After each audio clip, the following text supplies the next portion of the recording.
делать. Всем привет. Камин онлайн на связи. Доделали до конца.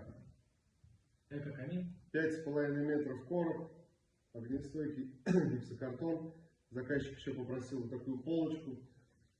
Там внутри поставили закладные. Хочет повесить телевизор.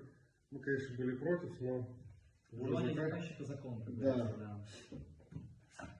Топка с лифтом. Завтра будем топить, покажем.